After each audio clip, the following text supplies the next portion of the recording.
Hello and welcome, मैं हूं उर्वशी और आप देख रहे हैं बॉलीवुड का hottest news show planet Bollywood news. I know आप सभी कर रहे थे मेरा इंतजार to know the latest gossips from Bollywood. So why wait longer, let's start with the headlines.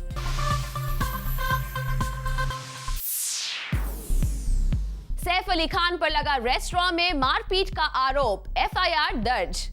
Katrina Kaif की अरेंज्ड मैरिज करने की चाहत में कितनी है सच्चाई, बताएगा जूम। जॉन एब्राहम खुद को क्यों कर रहे हैं आमिर खान से कंपेयर। सनी लियोन पर महेश भट्ट के दावे ने दिखाया अपना असर, राम गोपाल वर्मा आए बैकफुट पर।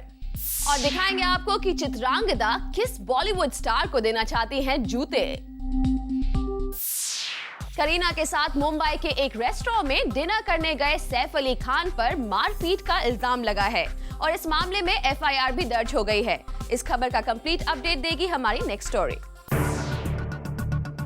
सैफ अली खान पर लगा है मारपीट का इल्जाम और मामला इतना बढ़ गया है कि सैफ अली खान के खिलाफ मुंबई के कोलाबा पुलिस स्टेशन में केस दर्ज करा दिया गया। We were enjoying a nice sort of intimate dinner, and this particular group was very, very, very loud. I mean, they were, there was about 10, 11 of them, and they were like laughing very loudly and that kind of thing. And we asked them very nicely through the waiter, through the manager, to please try and keep it slightly down because we're right there and we can hear everything. We can't even hear our own conversation. It was that loud. And they were very rude about it, and they're like, you. And then we decided that, listen, this is like completely out of control. We're going to head downstairs.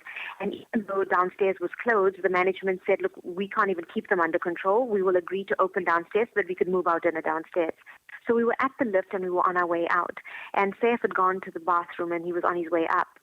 And at that point, he basically just screamed and swore at my husband and my father, saying, who the do you think you are? Do you know who I am? And if you want to keep a quiet place, why don't you off to a library? And he kept swearing and swearing and swearing, and it was getting out of hand. And then, Iqbal was like saying, listen, this is not the way to talk. And he pushed him really hard against the wall. And then my father, who's 68 years old, he came, close by to say, listen, look, the guy's just, calm down. And Saif just whacked him really hard, just smacked him really hard, punched his jaw, and he went flying. And then by this point, the rest of his group could hear something because Saif was screaming. And they all came. There were like 4 guys. There was some Shakil and is Amrita's husband and 2, 3 other guys. And then they just started punching and pushing. Oh my word, this girl, Malaika, she was just screaming and get these people out of here. Who are they? Get people. I mean, I couldn't believe how many swear words could come out of one little girl's mouth. I mean, she just stood there at the top of the stairs and just screaming and ranting and raving like a fisherwoman. Police Saif से इस बारे में पूछताछ करने के लिए उनके घर भी जा पहुंची, लेकिन सैफ पुलिस के सामने नहीं आए, जिसके बाद पुलिस ने सैफ की तलाश भी शुरू कर दी है। घटना मंगलवार रात की है, जब सैफ और करीना कोलाबा के एक 5 स्टार होटल में डिनर के लिए बैठे थे। कंप्लेंट के खिलाफ सैफ के बगल वाली टेबल पर इकबाल शर्मा अपनी फैमिली के साथ बैठे थे। इकबाल शर्मा साउथ अफ्रीका में भारतीय मूल के एक बड़े बिजनेसमैन बताए जा रहे हैं। सैफ के साथ वाली टेबल पर डिनर कर रहे इकबाल को सैफ की आवाज काफी तेज लग रही थी, इसीलिए उन्होंने सैफ से धीरे बोलने की अपील की। सैफ ने इकबाल को शांति के लिए लाइब्रेरी में जाने की सलाह दे डाली। इस बात पर इकबाल का गुस्सा बढ़ गया और मामला मारपीट तक जा पहुंचा। सैफ के साथ उनके 2 साथी भी थे। वो सैफ के दोस्त थे या बॉडीगार्ड, फिलहाल ये तो नहीं पता, लेकिन मार पिटाई में इकबाल की नाक की हड्डी टूटने की शिकायत पुलिस ने दर्ज की है। इस मामले में फिलहाल पुलिस क्या कदम उठाती है, आप सभी की इसी पर नजर है। इस वैलेंटाइन डे के तुरंत बाद प्यार से हट गया है कटरीना का भरोसा। बॉलीवुड से किसी को भी अपना लव इंटरेस्ट बनाने से कैट ने कर ली है तौबा एंड इनफैक्ट अपनी मॉम से कहा है अपने लिए एक अच्छा लड़का ढूंढने के लिए। यही खबर छाई है कटरीना कैफ की लव लाइफ को लेकर, पर इसमें कितनी सच्चाई है ये हम आपको बताते हैं। कटरीना कैफ ने प्यार से तौबा कर ली है। कटरीना ने फिल्म इंडस्ट्री में अपना लव इंटरेस्ट ढूंढना बंद कर दिया है। और तो और कटरीना ने अपनी मॉम से अपने लिए एक लड़का देखने की बात कर दी है। जी हां, यही है कटरीना की लव लाइफ का एक बड़ा अपडेट, जो एक लीडिंग न्यूज़पेपर के जरिए सामने आया है, वो भी तब जब कटरीना शाहरुख खान के साथ यश राज की मच अवेटेड फिल्म के शूटिंग शेड्यूल के लिए इंडिया से बाहर है। खुद कटरीना इस खबर पर सफाई देने के लिए होती तो शायद पिछली बार की तरह कोई ट्विस्ट जरूर मिल जाता। If Salman Khan has said he's single, I've also said I'm single. लेकिन अपनी सिंगलहुड को खत्म करने के लिए सामने आई कटरीना की इस चाहत का सबसे इंटरेस्टिंग एंगल ये है कि कटरीना के अरेंज्ड मैरिज करने का ताना सलमान खान को नहीं बल्कि इस रणबीर लिसनिंग कहकर उन्हीं रणबीर कपूर को टारगेट किया गया है, जिनके साथ साल भर पहले तक कटरीना के लिंक अप के किस्से छाए हुए थे। रणबीर की गाड़ी में कटरीना, रणबीर के ब्लैंकेट में कटरीना, ऐसी ना जाने कितनी खबरें थीं जो अब तक शायद ही कोई भूला होगा। पर अब सामने आई खबर की माने तो सलमान खान और रणबीर कपूर ही नहीं, इंडस्ट्री में किसी को कटरीना अपने दिल के इतने करीब नहीं चाहती और उन्होंने अपनी मॉम के हाथों में सौंप दी है अपनी लाइफ की कंप्लीट रिस्पॉन्सिबिलिटी। कटरीना के एक क्लोज फ्रेंड के द्वारा कहा गया है कि Katrina has told her mother to find her a guy. She has decided to go with whatever mama says. इतना ही नहीं, 3 साल पहले अपने बर्थडे पर एसआर के सलमान टिफ की दुहाई देकर कटरीना ने छुड़ा लिया है अपना दामन। तो वहीं सोर्सेस ने ये भी बताया कि रणबीर से दूरी रखने के लिए ही कैट्स ने छोड़ दी थी आयन मुखर्जी की रणबीर कपूर स्टारर। लेकिन ये सोर्सेस कौन है ये कोई नहीं जानता।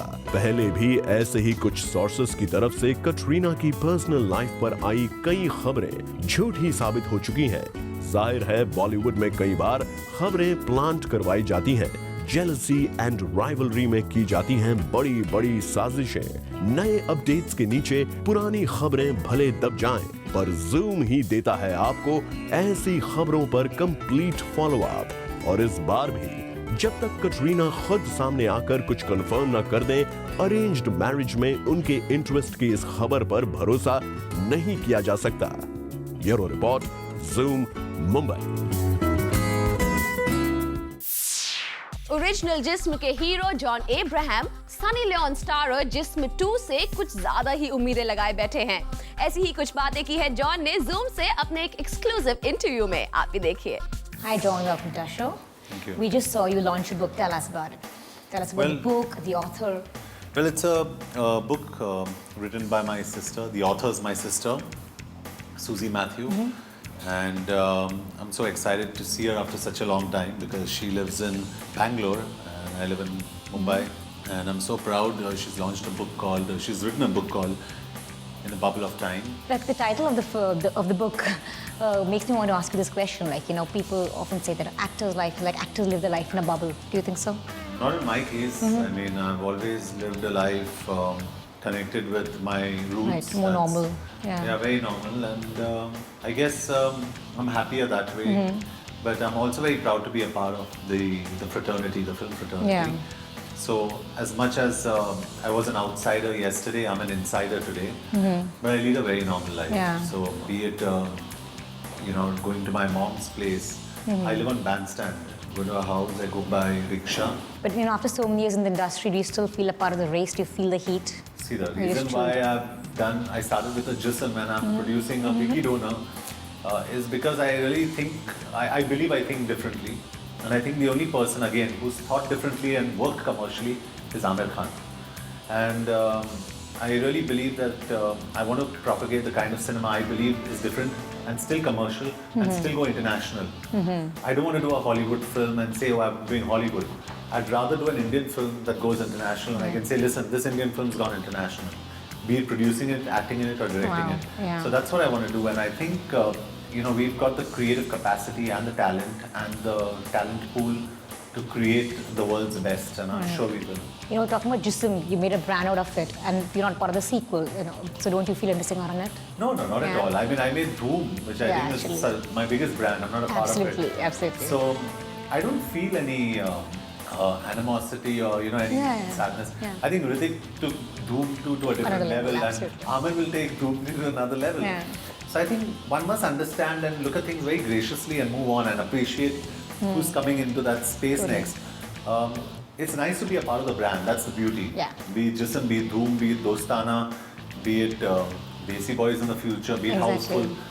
I mean, I wasn't in Houseful 1, I'm in 2. I wasn't You're in doing so Race many 1. sequels this year. Yeah. Yeah. So I just think it's nice to be part of a brand, but I don't have any hard feelings.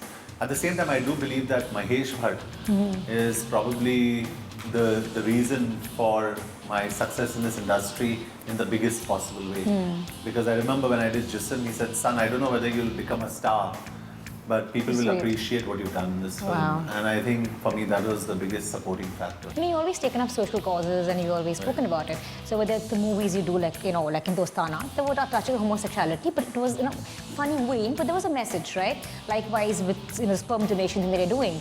So have you like vowed to take up these things even in movies? No, honestly, Vicky Donor is a romantic comedy. Okay. It's a story of There's no message kind of thing in I'll there? tell you, it's a story of a Punjabi boy and a Bengali girl. You know, that's the story. But yes, there is the issue of Yeah. sperm donation, which is Right, taboo right. to speak Correct, about in our absolutely, society, yeah. especially with men. When Correct. you know you talk about sperm donation, a man will be like, "Oh, is he questioning my manhood?" You know, it gets into that space, and I think it's an area that needs to be got out in the open, that needs to be discussed. It's just like Amir talking to surrogacy, you know, took it to another level and he was so brave to come out and talk about it. Yeah, You know? Amir is a very, very credible person, and he's an incredible actor and a very credible person. Yeah. I've always been a big fan of his, and you know, he's an absolute, like you said, an absolute perfect example for any cause, for that matter of fact. Yeah. A lot of actors like to pen the autobiography. Would you ever want to do that? I don't think I am that much of. I don't think I have that much of a legacy to pen my biography. I think But not now. I mean, many years down the line. Let's see what I achieve in life. I mean, Yeah. I'm probably just started my race and literally started the race towards today. But anyway, I started my race and I have a long way to go. And as and when I think I am in a position to write something that's worth it, I will. At this point of time, I don't think I'm really worth it. You know, I really need to do a lot more. Thanks so much for talking to us. Thank you. It was a Thank pleasure. you. Thank you. कल ही zoom पर हमने आपको दिखाया था कि कैसे Mahesh Bhatt Sunny Leone को Bhatt camp की एक्सक्लूसिव प्रॉपर्टी बता रहे हैं। अब महेश भट्ट की वार्निंग के असर का अपडेट भी आप ले लीजिए, जो आया है राम गोपाल वर्मा का यू टर्न बनकर। कल ही हमने आपको दिखाया था कि कैसे राम गोपाल वर्मा और महेश भट्ट के बीच छिड़ गई थी जंग सनी लियोनी को लेकर कि अगर सनी लियोनी को करना चाहता है कोई भी साइन, उन्हें लेनी पड़ेगी पूजा भट्ट की एनओसी।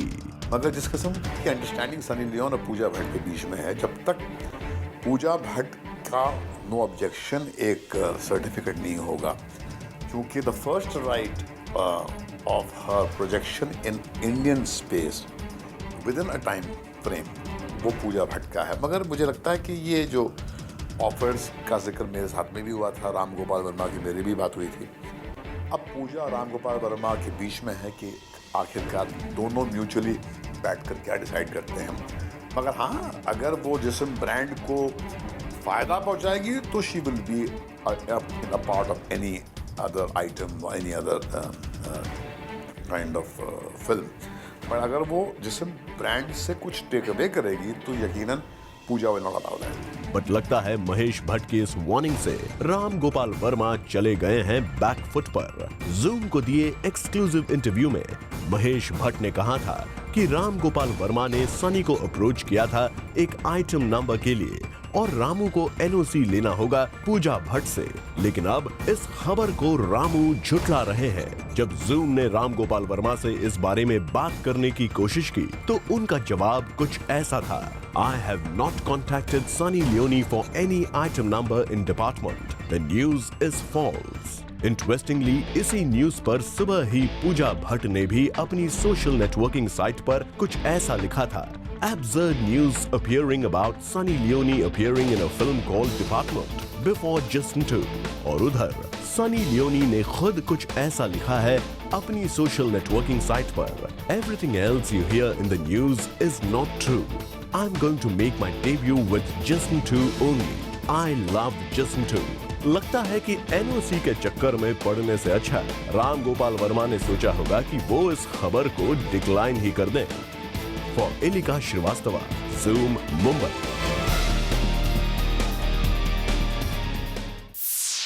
चित्रांगदा सिंह अपने को स्टार रह चुके किसी बॉलीवुद स्टार को जूते देना चाहती हैं, पर वो अक्षय नहीं बल्कि कोई और है। तो कौन है वो और उन्हें जूते ही क्यों? वेल, ये मिस्ट्री हमारी नेक्स्ट स्टोरी देखने पर खुद ब खुद खुल जाएगी। बॉलीवुड में आप किसी को ये जूते गिफ्ट देना चाहें या जूते देना चाहें तो किसको देंगे और क्यों देंगे? I think John Abraham. Bollywood में किसी को जूते देने के सवाल पर हमें मिला है चित्रांगदा का यही जवाब। जी हाँ, लेकिन सरप्राइजिंग बात यह है कि अपने देसी बॉयज को स्टार अक्षय कुमार का नहीं बल्कि जूते देने के लिए चित्रांगदा ने लिया है फिल्म के दूसरे स्टार जॉन इब्राहिम का नाम। बॉलीवुड में आप किसी को ये जूते गिफ्ट देना चाहें या जूते देना चाहें तो किसको देंगे और क्यों देंगे? I think John Abraham because वो स्टैंडर्ड चार्टर्ड के मतलब जो हमारी मैराथन होती है एवरी ईयर मुंबई मैराथन के ब्रांड एम्बेसडर हैं, so I think I would like to gift it to him. Akshay को जूते नहीं देना चाहती है हमारी चित्रांगदा। भाई फिटनेस के मामले में तो खिलाड़ी कुमार भी पीछे नहीं है। खैर जाने दीजिए, प्यार से या फिर गुस्से से जिसे भी जूते देना चाहती है चित्रांगदा दे लेने देते हैं। भाई हम कौन होते हैं उन्हें इंसिस्ट करने वाले? वेल, अब जरा आपको इस इवेंट के हाईलाइट्स भी दिखा देते हैं जहाँ एक शू ब्रांड को प्रमोट करने आई थी चित्रांगदा।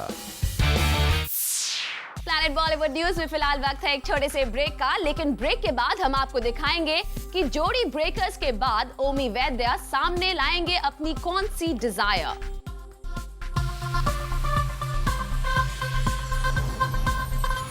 और अब बारी है आपके सबसे फेवरेट विजुअल ट्रीट की, जो आपको रीसेंट अपडेट्स के साथ मिलती है बॉलीवुड इन पिक्स में। Take a look.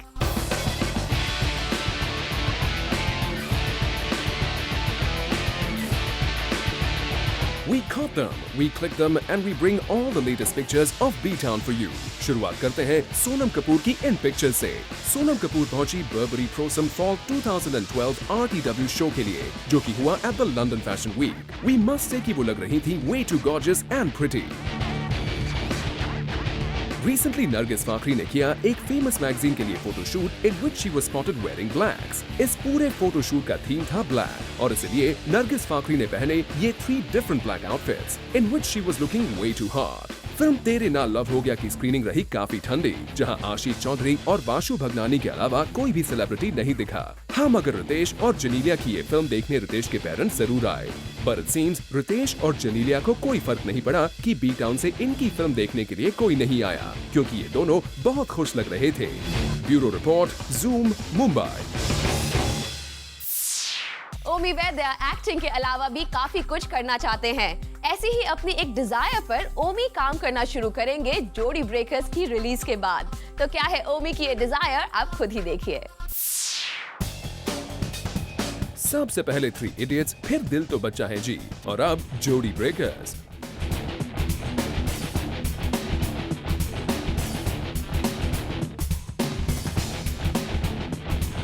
ओमी वैद्य है तो सिर्फ 3 फिल्म पुराने, लेकिन बड़ी जल्दी उन्होंने डायरेक्टर बनने की ठान ली है। सूत्रों की माने तो ओमी वैद्य ने तय कर लिया है कि वो अब एक फिल्म डायरेक्ट करेंगे। अगली फिल्म जोड़ी ब्रेकर्स रिलीज होने के बाद ओमी अपनी फिल्म की कास्टिंग पर ध्यान देंगे और बहुत जल्द अपना ये फैसला अनाउंस करेंगे। स्क्रिप्ट का खुलासा अभी उन्होंने किया नहीं है, लेकिन समय रहते सब बता देंगे। For Ilika Shrivastava, Zoom, Mumbai. Planet Bollywood news में फिलहाल वक्त है एक और छोटे से ब्रेक का, बट डोंट गो अवे क्योंकि ब्रेक के बाद भी बाकी है बहुत कुछ खास। Stay with us.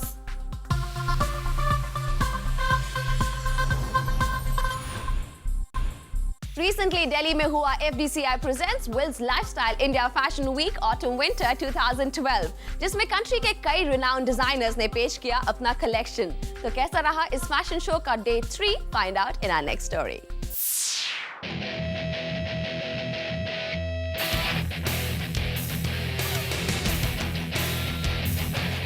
The fashion fever is on और इस बार हम आपके लिए ले आए हैं FDCI presents Will's Lifestyle India Fashion Week. The collection this time is Autumn Winter.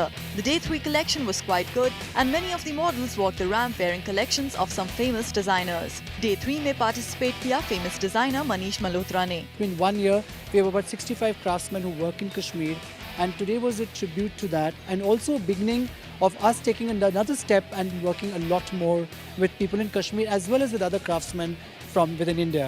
Apart from Manish Malhotra, और भी कई well-known designers ने किया participate. To name a few, we got to see Pankaj Nidhi, Rajdeep Ranawat, Anand Bhushan, Dev Arnil, Dolly J, Pallavi Jaipur, Nimrita Lalwani. Wills Lifestyle India Fashion Week के Day 3 पर बॉलीवुड से यहाँ आए विवेक ओबरॉय, कंगना रनावत, उर्मिला मातोंडकर.